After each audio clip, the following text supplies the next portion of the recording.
ప్రభుత్వం సాక్షాత్ గౌరవ ముఖ్యమంత్రి గారితో సంప్రదించి రాష్ట్ర వ్యాప్తంగా జిల్లాల్లో మండలాల్లో విగ్రహాలు ఏర్పాటు చేసుకునే వారికి గతంలో అనుమతులు విషయంలో అనేక ఇబ్బందులు గురవుతున్న నేపథ్యంలో సింగిల్ విండో సిస్టంలో ఎవరైనా ఏ స్థాయిలోనైనా విగ్రహాలు పెట్టుకోవడానికి అనుమతి కోరితే వెంటనే మంజూరు చేయాలని వారు కోరడం, దానికి సానుకూలంగా స్పందించిన ముఖ్యమంత్రి గారు అధికార యంత్రాంగం దాని అనుమతులు మంజూరు చేయడానికి అంగీకరించడం, అదేవిధంగా ప్రధానంగా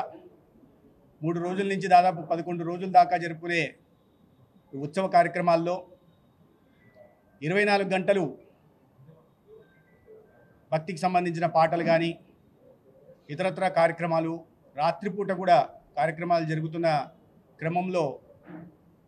ఈ మండపాలు ఎక్కడైతే ఏర్పాటు చేసుకుంటున్నారో అక్కడ ఉచిత విద్యుత్ ఇవ్వాలని కోరడం, దానికి కూడా ప్రభుత్వం అంగీకరించడం, దానికి నేను గణేష్ ఉత్సవ కమిటీ తరపున గౌరవ ముఖ్యమంత్రి గారికి కూడా ధన్యవాదాలు తెలియజేస్తున్నాను.